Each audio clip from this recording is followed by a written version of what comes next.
That's a good point. Right, I think we can get started. Welcome everybody to Abdulkadir Yushel's final defense. Typically when the advisor introduces a student at one of these occasions, it's said that the defendant needs no introduction. And I think that's really true for Abdulkadir because he has been a fixture in the lab for the past 6 years. So he worked for 2 years on his master's thesis. This is really the second thesis he defends, okay? He worked for 2 years on his master's thesis. His master's thesis dealt with a reconfigurable fast multiple kernel that we're still using to date. And he wrote a big thesis on that. After that, he switched gears and he's been working for the past 4 years, 3.5, 4 years on this topic of uncertainty quantification in computational electromagnetics. So uncertainty quantification is all the buzz throughout many branches of computational science, and it really refers to putting error bars on the results that you get out of simulators. Okay, and so Abdulkadir has been the first one in our community, in the EM community, to apply this uncertainty quantification or UQ methods to characterizing uncertainty in primarily the outcomes of integral equation codes. Okay, and he has then applied them to. He has then applied these techniques to quantifying uncertainty primarily in the context of electromagnetic compatibility problems. All right. So with that, let's look at here. Thanks, Professor Mikkelsen. Today, I would like to talk about my doctoral research project under the supervision of Professor Mikkelsen. The title of my doctoral research project is the uncertainty quantification for electromagnetic analysis via efficient collocation methods. Okay. Uncertainty quantification, validation, and verification, shortly UQ and VNV, are all the new terms in computational science and engineering. At a very fundamental level, these terms refer to the activities for predicting the uncertainty in simulations and for drawing conclusions regarding the validity of simulations. Today we have simulation tools that model physical systems mathematically and thus solve the equations in mathematical model via computational models. And computational models have been improved dramatically in the last 2 decades. And although they use our daily life and accelerated pace of science tremendously, they do not mimic the reality in real world. Okay? Oftentimes, quantities of interest or the observables, quantities of interest or observables computed by the computational model differ from the observables computed, the observables in the real world. Okay, and this is because some key input parameters such as boundary conditions, constitutive parameters, and excitation are not known with a certainty. Okay, and the observables computed by the computational model may also differ from the real ones, since there could be some errors in this loop, which represents the relation between the computational model and a physical system. For instance, the mathematical model may not solve the the mathematical model may not represent the physical system properly, or the computational model may not solve the equations in mathematical model accurately. Fortunately, these errors are not that important from electromagnetic perspective, since the Maxwell's equations were proven to be the true representation of physical systems, and the computational models, such as higher-order method of moments, finite difference, finite element, can accurately solve Maxwell's equations. Okay? And the remaining issues in this loop are the validation and the prediction. Validation can be performed by comparing the observables computed by the computational model and those obtained by the real-world measurements. Okay? However, in this study we don't have real-world measurement, so the validation is out of scope of this thesis. And the main issue here is the prediction of the uncertainty in observables due to the uncertainty in boundary conditions, constitutive parameters, and excitation. Okay? And this step is also known as uncertainty quantification, which is the focus of this thesis. Here is the formal definition of uncertainty quantification given in a report recently published by National Academies of Science and Engineering. Uncertainty quantification is the process of quantifying uncertainties associated with the computational model calculations of true physical observables with the goals of accounting for all sorts of uncertainty and quantifying the contributions of specific sources to the overall uncertainty. This means that we should take all uncertain parameters in boundary conditions, constitutive parameters, and excitation into account, and quantify the individual contributions to the uncertainty in observables. Okay. And more generally, UQ is the discipline that develops theory, methods, and tools to assess the reliability of scientific inference, often aided by computational models. However, here we do not assess the reliability of scientific inference. We are just developing tools for uncertainty quantification. And these tools are capable of performing sensitivity analysis, emulation, construction of reduced order models, and the forward propagation of input uncertainties through large-scale computational models. Okay? And in this study, we implemented several UQ methods. We implemented several UQ methods. More specifically, we implemented several collocation methods. And we hybridized those with other methods for specific electromagnetic applications. And we demonstrated their applications to the real-world EM problems. Okay. And let me briefly talk about the uncertainties in boundary conditions, constitutive parameters, and excitation, and EM observables in several EM problems. Okay. For instance, in biomedical applications, the positions of coils which are used to stimulate the human brain and the conductivities of brain tissues could be uncertain. In such case, electric fields induced on brain tissue could be EM observables. In computer cards, the dielectric constant of substrate and the thickness of interconnects could be uncertain due to the manufacturing tolerances. In such case, the voltage at the input terminal of a circuit connected to these interconnects could be an EM observable. And in electromagnetic compatibility and electromagnetic interference EMC/EMI problems, the positions of cables and the positions of external sources could be uncertain. In such case, the voltage at the input terminals of a circuit connected to these cables could be an EM observable. And in wireless communication and propagation problems, the positions of transmitters, the positions of receivers, and the scatters between them could be uncertain. And in such case, the electric field received by a receiver could be an EM observable. Right? And in this study, we would like to obtain the statistical information of EM observables with the efficient and accurate collocation methods. We would like to have the statistical information of EM observables due to the uncertainties in complex electromagnetic systems geometry, configuration, and excitation. We need the statistical information of EM observables in sensitivity analysis, reliability analysis, and fault tolerance analysis. And by saying the statistical information of EM observables, we mean statistical moments such as mean and standard deviation of EM observables, probability density function, cumulative density function, PDF or CDF of EM observables, and global sensitivity indices of EM observables. And to obtain the statistical information of EM observables, we have fast and hybrid deterministic solvers, and we have efficient and accurate collocation methods. In this talk, I will mainly talk about the efficient and accurate collocation methods that we use for stochastic EM analysis. In basic stochastic EM analysis, uncertain parameters such as positions of cables, positions of external sources are modeled by random variables. And these random variables are distributed with a known or assumed PDFs within bounded and unbounded intervals, or unbounded intervals. Suppose that we have totally n-of number of uncertain parameters in a scenario, then we will have n-of dimensional random vector, which resides in an n-of dimensional random domain, and each element of this vector represents one uncertain parameter. Okay?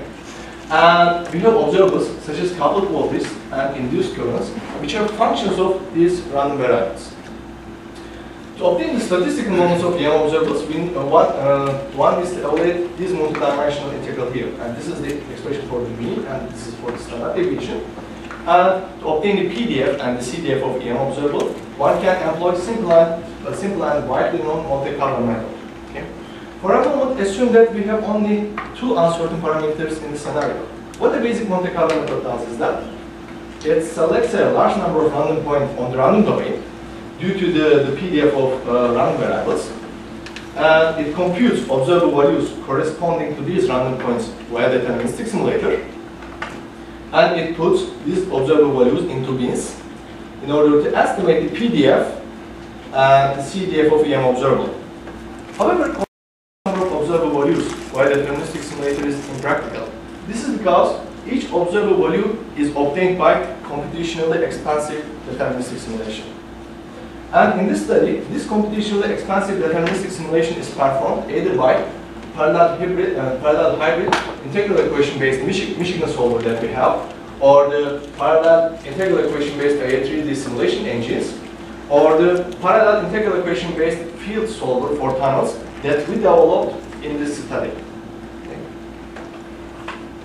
As I mentioned in previous slides, the Monte Carlo method is not practical since it requires the computation of a large number of observable values. In recent years, surrogate model assisted Monte Carlo methods have received significant attention. In such methods, the main idea is replacing actual observable value obtained from EM solver with the approximate one from a surrogate model. Okay? And a typical procedure to obtain a surrogate model is as follows. Small number of collocation points are selected from the random domain, and the observable values corresponding to these collocation points are obtained via deterministic simulator. And the surrogate model passing through these observable values is fitted via polynomial basis.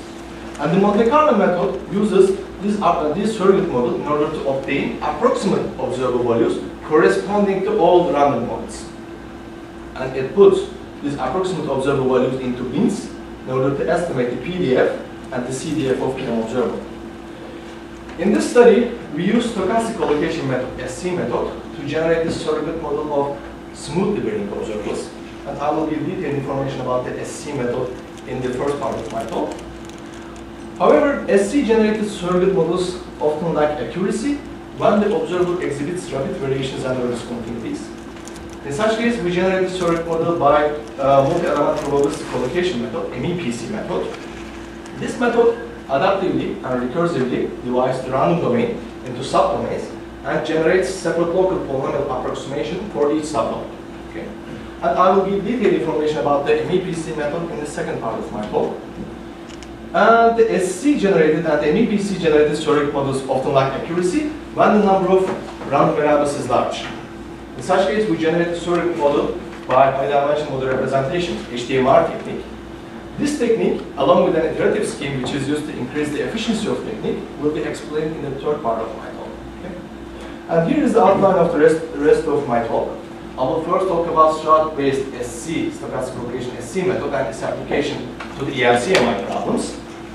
Then I will proceed to the MEPC method and its applications to the EM-CMI problems and TM wave propagation in minor environments. All right. While talking about the application of MEPC method to the EM wave propagation in minor environments, I will introduce a novel 3D full wave solver, which is capable of characterizing EM wave propagation in very large scale, mine tunnels. And finally, I will talk about HDMR technique, high-dimensional representation technique, and its applications to the EM-CMI problems and genetic algorithm-based EM optimization. So now I'll proceed to the Stroud-based SC method. The Stroud SC method generates a surrogate model of an observable by approximating the observable in terms of multivariate polynomial basis. Here the multivariate polynomial bases are Lagrange polynomials, and the coefficients of this expansion are just the observable values from collocation points. To compute statistical moments in SC method, one needs to evaluate this multidimensional integral by a proper multidimensional integration rule. And to numerically evaluate this multidimensional integral, one can either use tensor product, TP integration rule, sparse grid SG integration rule, or Strauss-Kubach rule. TP and the SG integration rules are mainly used in the third and second part of my talk, but we mainly use Strauss-Kubach rule in this part. Right. Let me briefly talk about these integration rules, TP and the SG integration rules. TP integration rule is constructed by taking the Cartesian product of integration points selected along each dimension. For instance, in this example, we select 31 transit points along this dimension and that dimension, and this is 31 by 31 grid obtained by TP integration rule. On the other hand, the SG integration rule is a special case of TP integration rule and is constructed by taking the superposition of some grids, which are the subsets of these 31 by 31 grid. Here is a multinomial coverage table that shows the total order of multinomials that can be integrated exactly by the TP integration rule and the SG integration rule. Okay, here x1 and x2 are monomials. P1 and P2 are the orders of monomials. Okay, and x1 times x2 is a multinomial, and P1 plus P2 is the total order of multinomial. And here we can see that the TP integration rule can integrate all monomials up to order 60 and all their multinomials, while the SG integration rule can integrate all monomials up to order 60 and some of multinomials, not all of them. On the other hand, the number of integration points in the SG integration rule is remarkably lower than that in TP integration rule.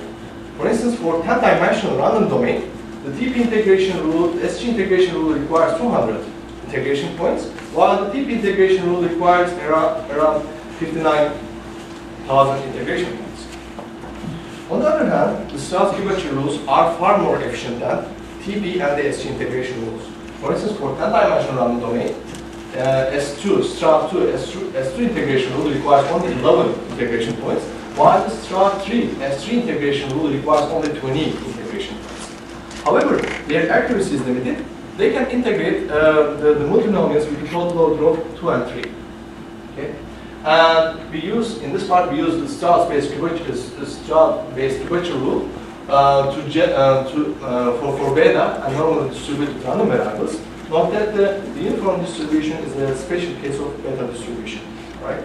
And we computed the statistical moments of EM observables with this Strauss-Kubacher rules and compare those with the ones obtained by the TP integration rule and the direct Monte Carlo method. Quick question. Yeah. Do you always assume that your random variables are independent? Yeah, we are all the time assuming that that's independent. And that's valid? Yeah, it's valid. Yeah, I mean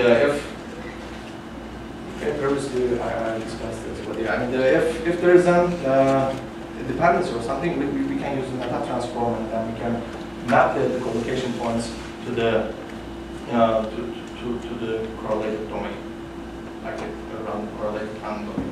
But I will talk about that. I mean, if this is a surrogate model generation method. Once you create the surrogate model, you can sample it with the correlated random variables.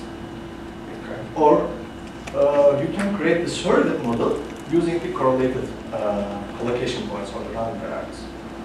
Okay, there are two options. The physical model may be able to determine whether a certain pair of variables are independent statistically or not, right? These are all deviations, so chances are they are uncorrelated. Yeah, they are uncorrelated. They can be correlated. But if some variables are correlated, you can use a different PDF. Yeah, we can use a different PDF after we generate the surrogate model.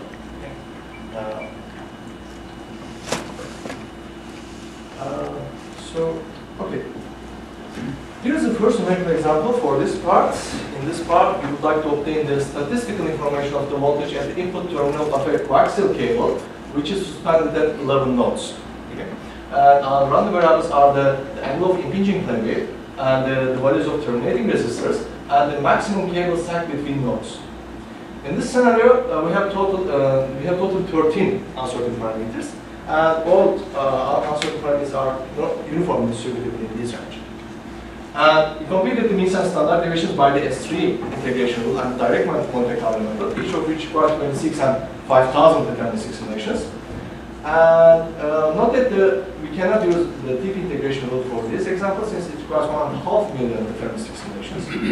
And here are the means and standard deviations of the real and imaginary parts of the voltage, computed by direct Monte Carlo method and the S3 integration rule. We also computed the relative differences between standard deviations obtained by these methods, and here we can see that those are 1% and 4% for real and imaginary parts of the voltage. We also computed a PDF of the real part, imaginary part, and absolute value of the coupled voltage by direct Monte Carlo method and represented those by bars. And we feed it normal and radial distribution on top of those by using means and standard deviations obtained by the S3 integration rule. And here you can see that they match pretty well actually. In our second numerical example, now we would like to obtain the statistical information of the voltage at the input terminal of a coaxial cable connecting two computer cards. Okay? In this scenario, our random variables are the angle of impinging plane wave and the values of resistors, the terminating resistors. And all random variables are beta distributed within these ranges. and total number of uncertain parameters is 3 in this case. And we computed the means and standard deviations by S3 integration rule and the TP integration rule, each of which requires 6 and 125 deterministic simulations. Here we can see that the S3 integration rule that we are proposing here provides 5-digit accurate results for means of the real-time measuring parts of the voltage and 2-digit accurate results for standard deviations. We also computed means and standard deviations at different frequencies by the S3 integration rule and demonstrated those by error bar plot here. Here we can see that the standard deviation of voltage increases around resonant frequencies. So in our last example for this part, we would like to obtain the statistical information of the voltage at the output terminals of coaxial cables, which are situated inside the bay of an airplane cockpit. Okay. And in this scenario, our random variables are the y coordinates of cables and the y coordinates of the seats and the angle of impinging plane. All random variables are uniformly distributed within these ranges, and we have total 9 uncertain parameters in this scenario. We compute the means and standard deviations by S3 integration rule, which require 18 deterministic simulations. Here, the means and standard deviations of the decoupled voltage at some of coaxial cables. Note that we cannot use TP integration rule for this case, since it requires 512 deterministic simulations, and each deterministic simulation takes 3 hours. So the total simulation time is 64 days that we cannot afford.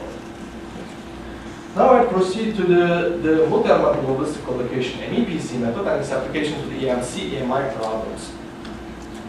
MEPC method relies on probabilistic collocation PC method, which generates a surrogate model of an observable by approximating the observable in terms of multivariate polynomial bases. Here the multivariate polynomial bases are selected due to the PDFs of input variables.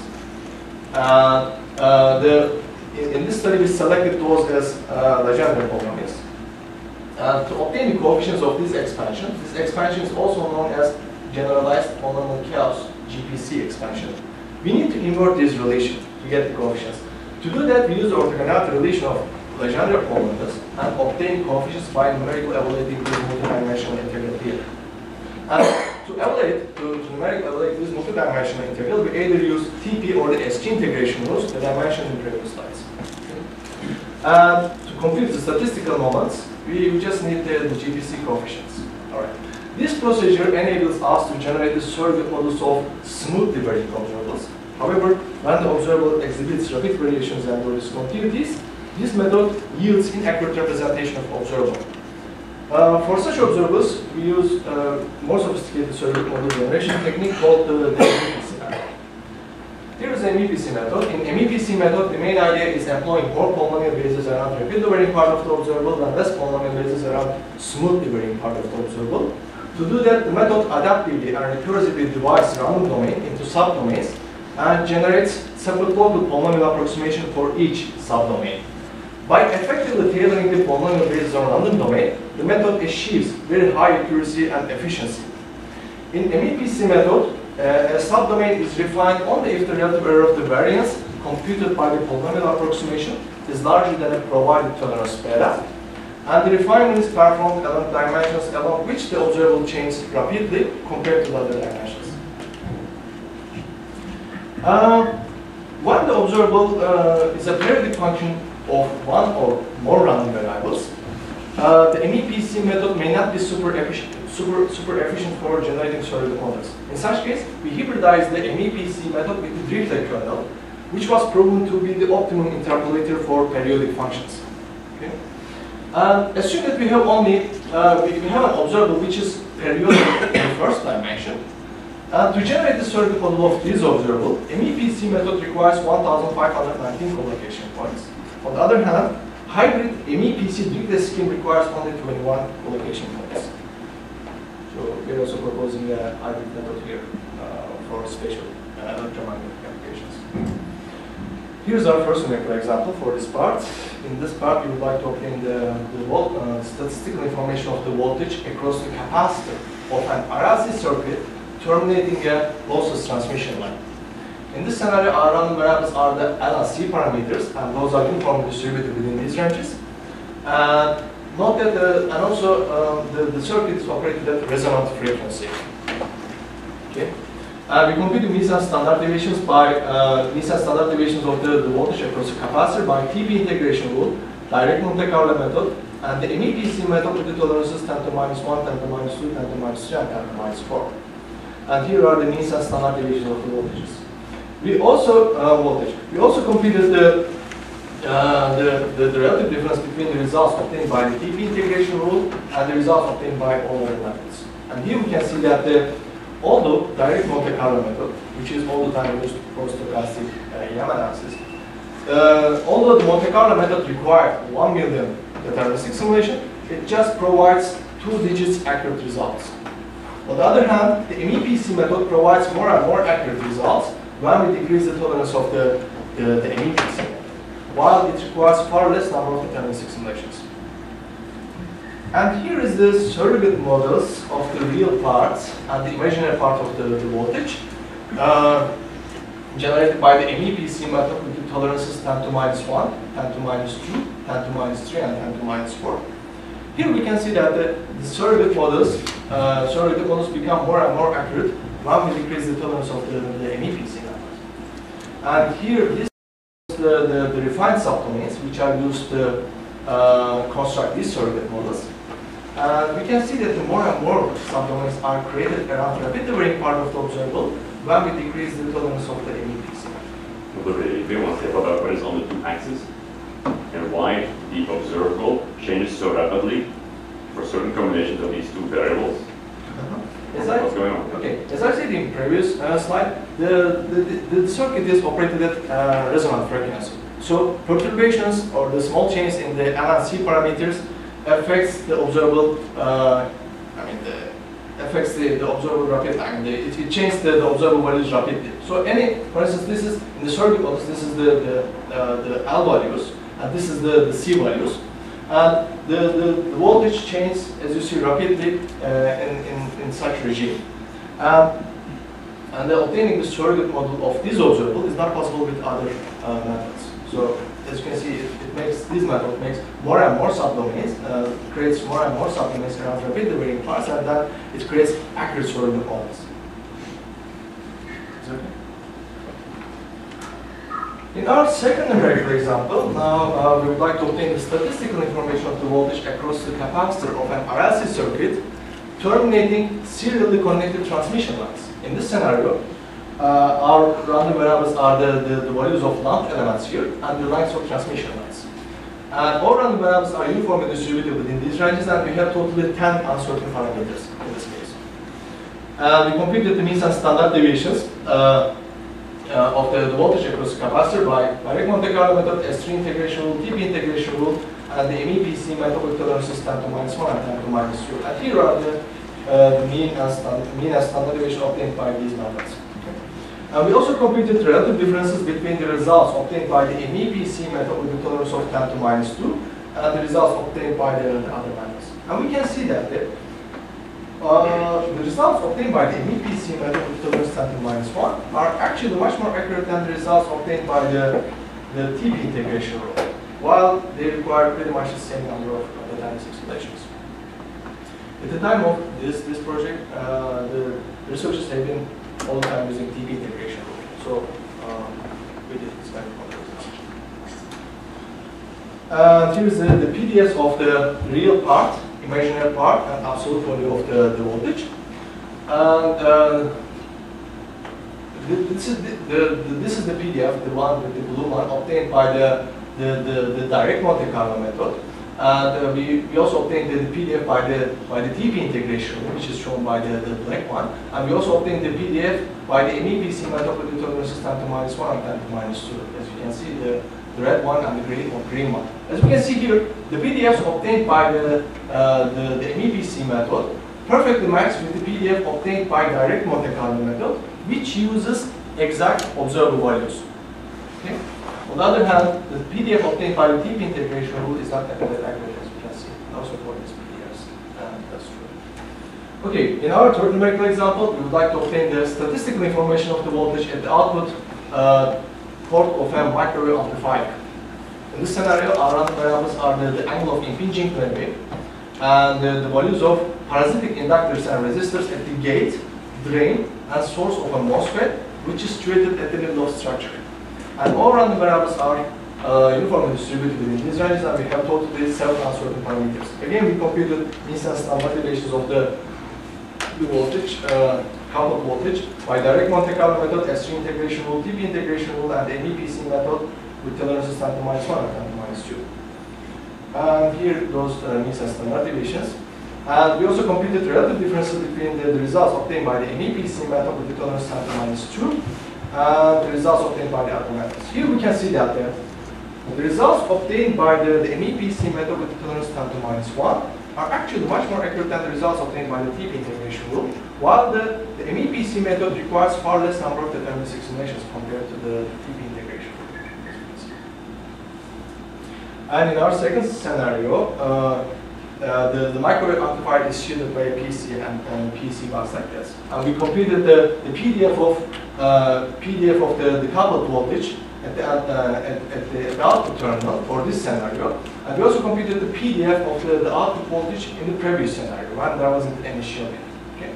As you can see here, standard deviation of the voltage obtained in this scenario is remarkably lower than the standard deviation of the voltage obtained in previous scenario when there wasn't any coupling.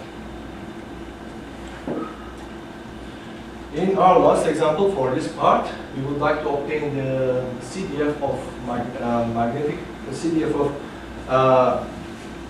magnetic field on a higher pressure sensor of a car. Okay? In this scenario, we have a high pressure sensor at the back of valve stem, and we have an initiator coil which is used to excite the high pressure sensor. And we have two cars in the scenario, and both cars are parallel to each other, and both cars have initiator coils inside their fenders. And the first car has a high pressure sensor on its rim. In this scenario, our random variables are the rotation angle of the first rim, and the steering angle of both rims, and the heights of both cars from ground, and the XY coordinates of the second car. And all random variables are uniformly distributed within these ranges, and we have totally 7 uncertain parameters. In this case, we use proposed hybrid MEPC Dirichlet scheme, since the magnetic field is a very function of rotation angle, and it requires 545 deterministic simulation to generate surrogate models with error of 1%. This is the PDF, the one shown with the red line. This is the PDF obtained in this scenario, and this is the PDF when the second car doesn't exist. The one shown with the blue line. And here we can see that the tail of the CDF obtained in this scenario is remarkably longer than the tail of the CDF obtained when the second car doesn't exist. Now we proceed to the application of MEPC method to do TM wave propagation in mine environments. And here is our first numerical example for this part. We use a 2D integral equation based 2D integral equation based deterministic simulator to characterize the TM wave propagation in mine environments. And this code divides the mine geometry into subdomains like this and characterizes each subdomain separately. Okay? In this example, the mine geometry is divided into 14 subdomains, and all subdomains have cylindrical pillars inside, and some subdomains have PC cars inside. We have a transmitter at the first subdomain operating at 900 megahertz, and we select a large number of receiver points in the 4th and in the 10th subdomains. Okay? And in this scenario, our random variable is the radius of a cylinder, which represents a possible collapse in the mine tunnel. Okay? And the random variable is uniformly distributed within this range. We computed the PDF of electric fields on all the receiver points in the 4th subdomain and in the 10th subdomain by the MEPC method with tolerances 10 to minus 1 and 10 to minus 2. This is for the electric fields in the 4th and the 10th subdomain. Here we can see that the PDFs cannot be matched with the traditional PDFs such as wheel distribution. Here this is the movie of the field plot obtained while the radius of cylinder increases. After the radius of cylinder is around 3.5 meter, the TM wave propagation in this subdomain decays significantly. Okay? As you can see, it's approaching, and then there is no propagation. There is no TM wave propagation. In our second numerical example, now we have a much more realistic mine tunnel structure. which consists of 28 subdomains. In this example, we have a transmitter operating at 900 megahertz in the first subdomain, and we have large number of receiver points in the 9th, 10th, 11th, and 12th subdomains. And we computed the PDF of electric fields on all receiver points in the 9th subdomain, 10th subdomain, 11th subdomain, and 12th subdomain by the MEPC method of system -1 and time -2. We also plotted here their best fitting distributions as log number distribution in this case. We also computed the mean and standard deviation of the electric fields on all receiver points, and this is mean and this is standard deviation plotted in the scale. Now we proceed to the application of MEPC method to the EM wave propagation in minor environments. First, I will talk about the novel 3D full wave solver. We aim to apply the MEPC method to the statistical characterization of EM wave propagation in very large scale mine tunnels loaded with mining equipment, such as PC cards. To do that, we need a memory efficient and fast 3D full wave solver to compute observable values on collocation points. Okay. To this end, we developed a parallel fast multiple and fast Fourier transform FMFFT accelerated surface integral equation SAE based full wave solver. And this solver is the first ever full wave solver capable of analyzing very large scale and realistically loaded mine environments. And the simulation framework that combines the MEPC method with the FMFFT accelerated SAE solver represents the first ever tool for rigorous statistical characterization of EM wave propagation in mine environments.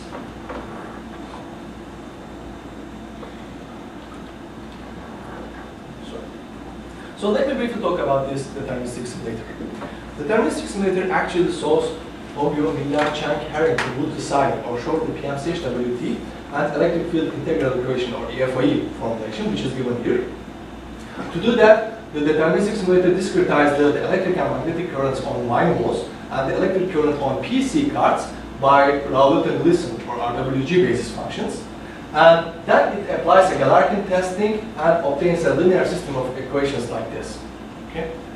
And for a 250-meter mine tunnel like this, the solution of the linear system of equations can take several thousands of years with direct methods, and it can take several decades with the conventional method of moments, and it can take a couple of days with the FMFFT accelerated MOM, which we are proposing in this study. And note that these large mine tunnels have never been solved by full wave solvers before.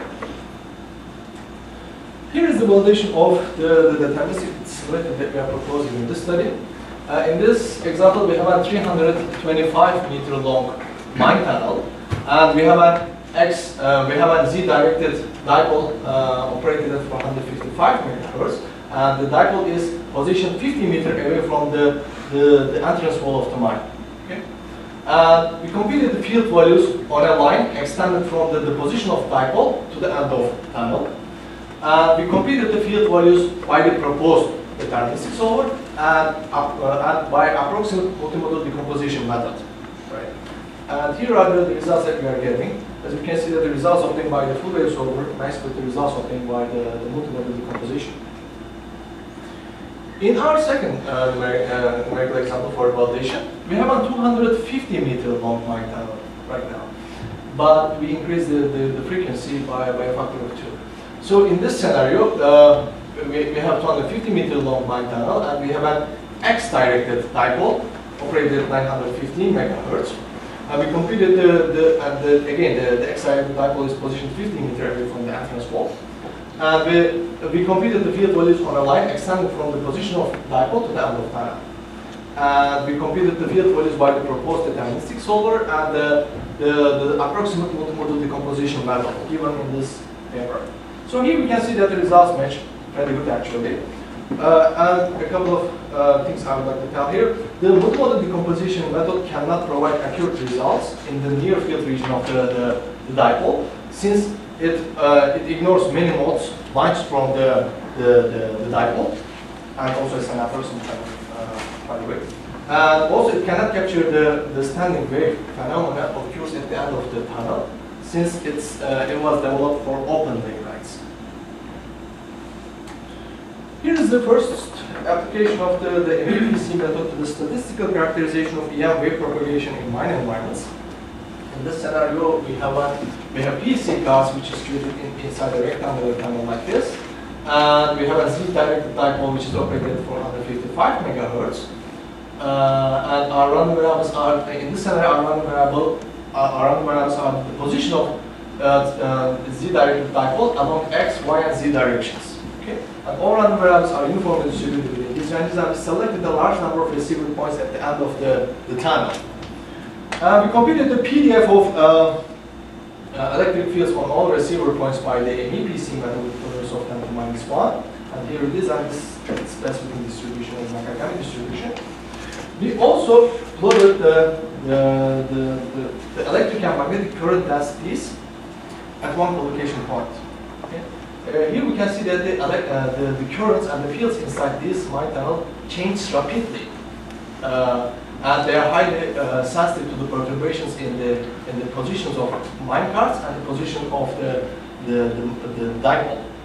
And you can say that the statistical characterization of EM wave propagation in such chaotic environment would not be possible without the MEPC method. In our second example, now we fix the position of dipole, and we assign the y coordinates of the PEC cards as random variables. In this scenario, we have 4 uncertain parameters, and all our uncertain parameters are uniformly distributed within these ranges. And we computed the PDF of electric fields on all receiver points by the MEPC method with the terms of 10 to minus 1, and this is the specific distribution as variable distribution. Now, I'm proceeding to the last part of my talk, the high dimensional representation technique and its application to the EMCMI problems.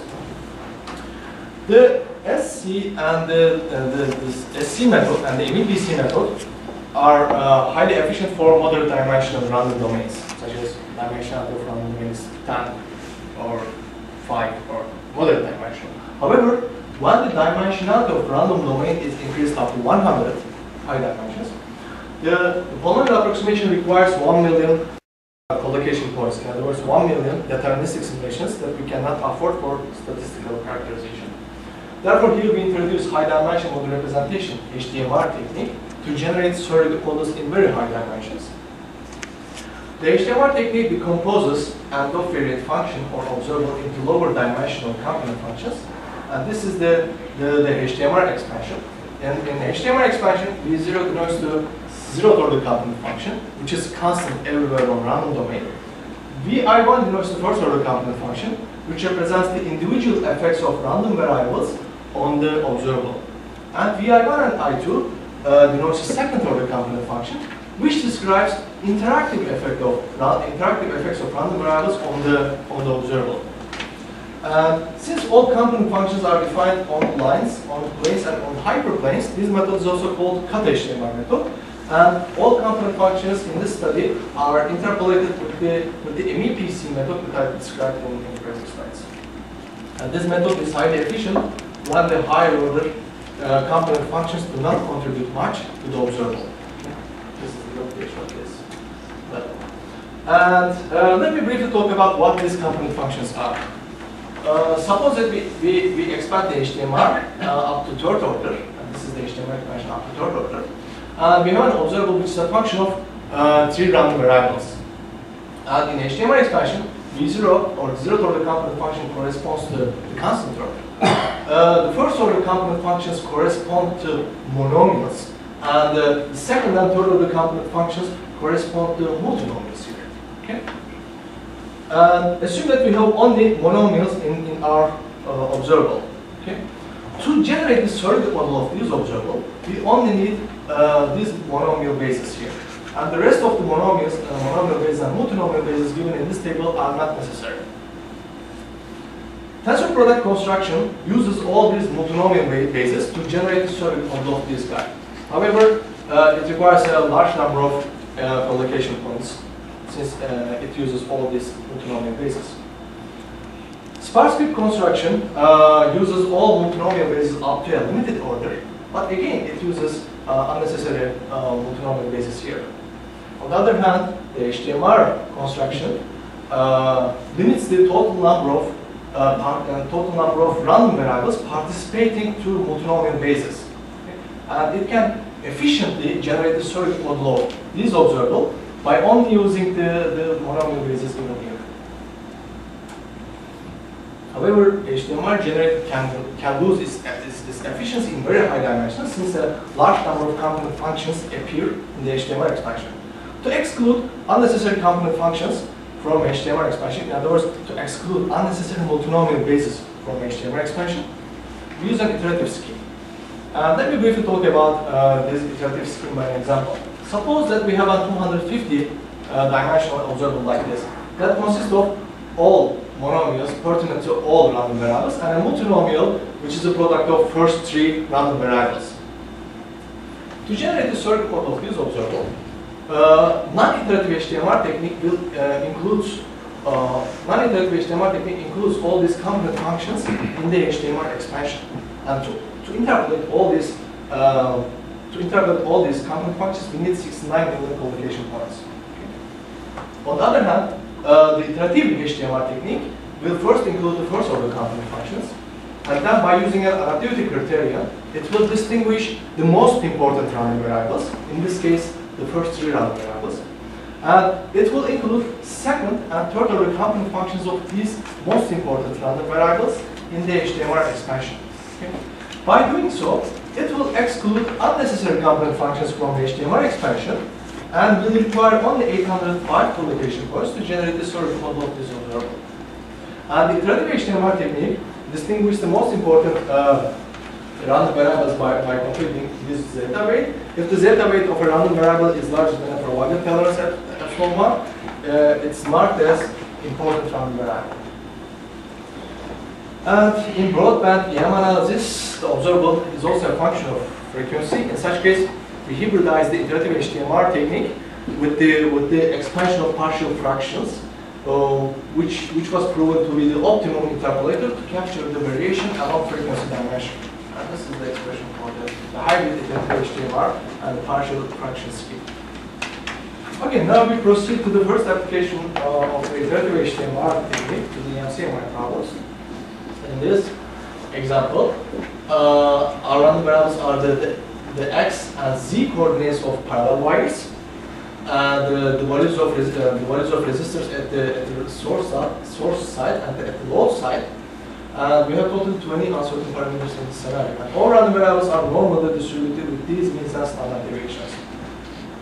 And we computed the PDF of the voltage at the output terminal of fifth wire by direct Monte Carlo method, shown by the black one, and the iterative HDMR technique with different tolerances. Here we can see that the iterative HDMR generated PDFs perfectly match with the PDF obtained by direct Monte Carlo method, again which uses exact observable values. And we also computed the Sobol indices which show the contribution of each component function variance to the overall variance. And we can see that the component functions pertinent to the z coordinate of the first wire and the fifth wire significantly contribute to the overall variance. This means that these parameters, the z coordinate of the first wire and the fifth wire, significantly affects the voltage at the output terminal of the fifth wire.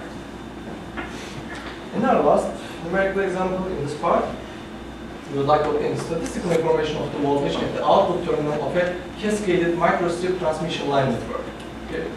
In this scenario, our random variables are the thicknesses of the microstrip transmission lines. We have total 240 microstrip transmission line in this scenario.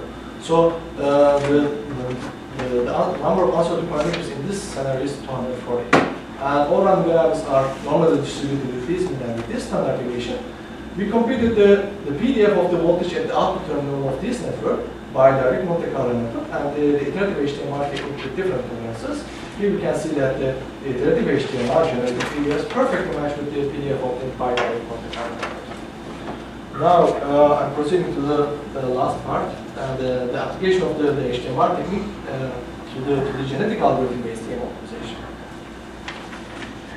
In basic electromagnetic optimization problems, we have design variables such as locations of antennas, shapes of antennas, And we have observables such as cyclop level and active SWR, and we have cost functions which are linear combinations of these observables. Okay, that's pretty much like in the stochastic analysis. In that case, we have random variable, but now we have design variable. In that case, we had observable, now we have again observable, but in addition, now we have a cost function. Okay. To obtain an optimum design, what the genetic algorithm method does is that it selects a large number of design points on the design domain. It computes observable values corresponding to these design points via the deterministic simulator, and it uses these observable values to compute cost function values. Okay. And genetic algorithm keeps on repeating this procedure until it finds the optimum design. On the other hand, what the surrogate model assisted genetic algorithm does is that it replaces actual observable values obtained from EM simulator with the approximate ones brought from a surrogate model. Okay. And in this study, we use HDMR generated surrogate models in the loop of genetic algorithm-based EM optimization. And we use the MATLAB GA toolbox with these parameters. And after we generate accurate surrogate models of observables. Here is the first application of the HDMR generated surrogate, the iterative HDMR generated surrogate models to the design of a linear array of uniformly excited sources. In this scenario, we have an array that consists of 48 sources, and those sources are symmetric around the array center. And our design variables are the locations of sources at the right side of the array center. And we have totally 24 design variables in this case. And we computed the radiation pattern of the array directly from this expression. And in this case, our observables are the radiation pattern values. And design constraint is that the spacing between adjacent sources should be between quarter wavelength and one wavelength. And our optimization goal is obtaining minimum side lobe level in the radiation pattern. And these are the bounds of the design domain, and this is the cost function used by GA. The iterative HDMR technique required 2,120 function calls to generate the surrogate models of radiation pattern values with a maximum error of 10 to minus 3. Once the accurate surrogate models were generated, J was run over these surrogate models, and the optimum design point was 1. And here is the coordinates of optimum design point. We also run the direct J and obtain the same design point. And we compared the radiation patterns of synthesized arrays by direct J and the surrogate model assisted J. As you can see, they match 1-to-1 since the surrogate model is very accurate. And note that synthesizing this large array by using direct genetic algorithm J would not be possible when each function call corresponds to the CPU-intensive EM simulation. Because direct J requires millions of function calls, in other words, millions of CPU-intensive EM simulations that it cannot afford. On the other hand, it's possible with surrogate model assisted J, since it requires only 2,120 function calls, in other words, CPU-intensive EM simulations that we can wait a couple of days and then we can have the result. In our second numerical example, we applied the HDMR generated surrogate models to the design of a linear array of stack patch antennas. In this array, we have 10 stack patch antennas, which are operated with L-band. And our design variables are the y coordinates of the stack patch antennas, and those are limited within these ranges. And in this scenario, our observables are the radiation pattern values and the active voltage standing wave ratio, the active SWRs of patches. And our design constraint is that the spacing between adjacent pairs should be between 0.4 and 1. And our optimization goals are those: the maximum VSWR should be lower than 2, and the maximum level should be lower than minus 15 dB over frequency band. And this is the cost function used by GA. In this case, we used proposed hybrid HDMR partial fraction scheme to generate the surrogate models of active VSWRs and side lobe levels with the maximum error of 3% and 0.7%. And the method required around 3,625 deterministic simulations. Once the accurate surrogate models were generated with this scheme, we run a genetic algorithm and obtain the optimum design. And here is the coordinates of the design point. And here we compare the side lobe levels and active VSWRs of synthesized array with the uniformly spaced array. Here we can see that the surrogate model assisted GA finds the optimum design. I would like to tell this: the synthesizing this large array using a GA that relies on deterministic simulations instead of surrogate models will not be possible. And in conclusion, I presented efficient collocation methods for uncertainty quantification in EM analysis. These methods efficiently obtain the statistical moments, PDFs, CDFs, and global sensitivity indices of EM observables. And these methods can efficiently generate the surrogate models of smoothly or rapidly varying EM observables in low, moderate, or high dimensional domains. And we are currently applying the iterative HTMR technique to the statistical characterization of EM fields induced on brain tissues by transcranial magnetic stimulation devices. And I would like to clearly state the contributions of this thesis to the scientific community. From computational electromagnetic perspective, we apply Stroud-based SC method to the EM-CMI problems. At the time of this project, the researchers have been applying TP integration rule and were able to solve 2 3-dimensional problems. However, we applied the Stroud SC method and solved 13-dimensional problem with the following approximation. We applied the MEPC method to the EM-CMI problems. At the time of this project, the researchers have been applying PC-SC methods for smoothly varying observables. However, we applied an EPC method for smoothly rapidly varying or discontinuous observables. So we propose a much more general framework. We show that the application of HTMR to the EM-CMI problems. Stochastic EM-CMI problems that involve 20, 40, 240 random variables have never been solved by polynomial approximations before. And we propose the first ever full wave solver capable of characterizing EM wave propagation in hundreds of wavelengths one-point tunnels. EM wave characterization in very large scale mine tunnels, such as 325 meter long, 250 meter long mine tunnels, has never been performed by full wave simulators before. From UQ perspective, we came up with the statistical characterization of EM wave propagation in mine environments idea. Although this idea seems a little bit abstract, it's not. It has actually an application in the real world. Last year, researchers started to perform measurement campaigns to characterize the effects of miners, mine carts, and the position of transmitters on the transmitted power in mine environments. So the researchers can use our stochastic or the stochastic framework to do that. And we show the hybridization of the MEPC method with the Dirichlet kernel and hybridization of the HTMR with the partial fractions. And these UQ methods have never been hybridized with other interpolation techniques to increase their efficiency and accuracy. And we employed the MEPC method in the iterative HTMR. Previously, the MEPC method was used in non-iterative HTMR technique. We employed the MEPC method in iterative HTMR method first time.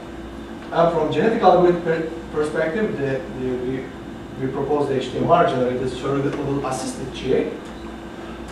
HTMR generated surrogate models have never been employed in GA-based optimization. And the HTMR generated surrogate model assisted GA can find many applications in computational sciences since it allows optimization in high dimensions.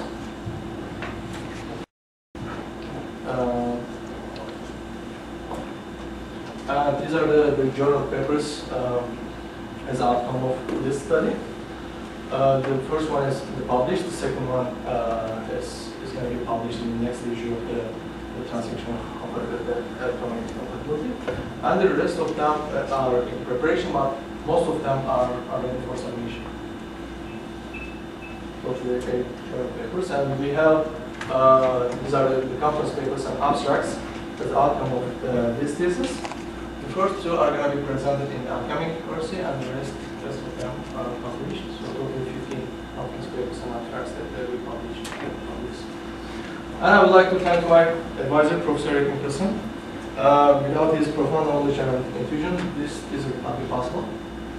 I would like to thank my committee members, Professor Paul Zlevy, Professor Ken Pavel, Professor Hakan Bajinav is connecting us to this presentation with Skype, and Professor Anthony Gerby, and my colleagues in Professor Nicholson's group. And I would like to thank all grad students, faculty, and staff in RADA. I would like to thank my Turkish friends right here. And I'd like to thank my family, to my mother, to my father, to my brothers. And most important, I'd like to thank my wife, Sevinç. She suffered every bit of this grad school with me. So, thank you very much.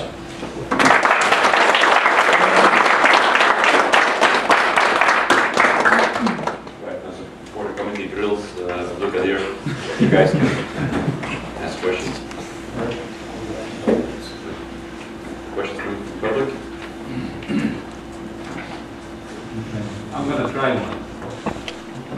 You lost me most of the time. If I understand the procedures that you are working on developing, that you could take the circuit, the board with some electronics blocks or something, a simple one, and you could compute radiated or emitted field someplace at some point in a statistical fashion. You would have a statistic for it. Is this correct? I am a deterministic person. I'm given a circuit or something, and I compute a number. But what processes do you have a variation of different We have here the variation of the, for instance, you have a circuit, but in your circuit you have blunt elements or the interconnects, right? And in the simulation framework, you are, for instance, you are modeling a circuit, and it's well, the circuit is, there are changes in the circuit, but also you have changes in computational techniques, and those give a variation. We are in this study. We assume that okay, we are using integral equation-based solvers. We didn't make that thing. I mean, we didn't make the comparison between the different solvers. We assume that our solver is enough accurate for us. Okay? So we didn't make the variation or the change due to the deterministic solvers. We just take a deterministic solver, and then we make the propagation of input uncertainties by this deterministic solver. And we obtain the variation in the electric field values at somewhere due to the uncertainties in input parameters such as positive parameters, such as okay. Now, I understand. Now you get a whole bunch of points, but the question is now. My question is now you're getting some kind of distribution in a field due to various variants. Yeah. The curve that you present, would it be go to infinity almost, but very low, or would it be truncated? Okay, it depends on the, first of all, well, let me tell you where I'm going, okay? The problem that I'm working theory is, I'm given a circuit, and I have to test it to make sure that the voltage, say microvolts or something, it radiates, it does not exceed 200 microvolts. When you are computing something in a curve, hey, you're going to have 500 microvolts. Chances are very low it's going to be 500, but there's a chance it will be. Yeah. So, where are you going to take this piece of circuit and give it to a testing laboratory and say, test it to make sure it doesn't go over 200 microvolts? Because your data show it could go. I see. Right, this is what...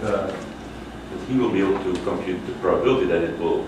But that one probability is you're out $25,000 by sending it someplace for all the testing you have to go through if your probability exceeds it. So how do you cut off that thing? You know, you showed something about the interaction of sulfur in the brain. So how do you guarantee it's not emitting any more to exceed the SAR, the specific absorption rate, or radiation? Okay. I just look at it radiated power and I do the computations. Okay, it won't.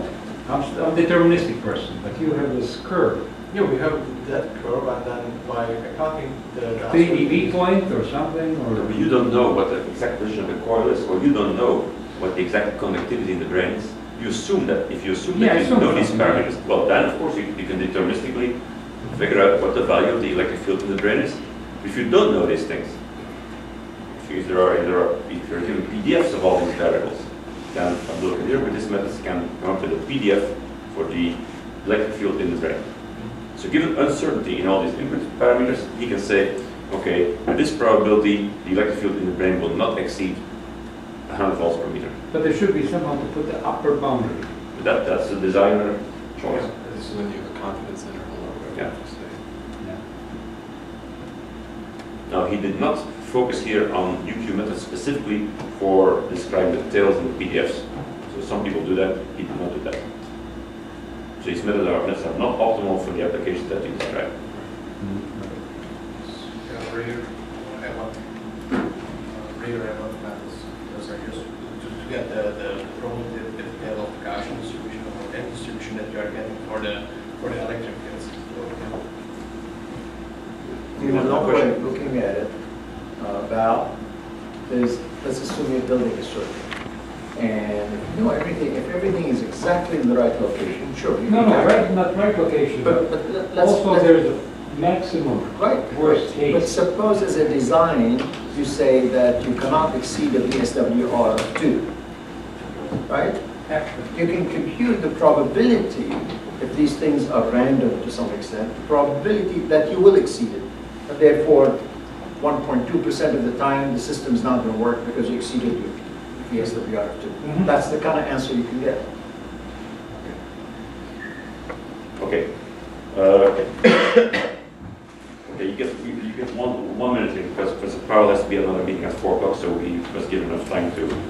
Okay, I mean, I guess the question was, are you familiar with like the interpolation sweeps on like HFSS, and is that related to like your NEPC solver?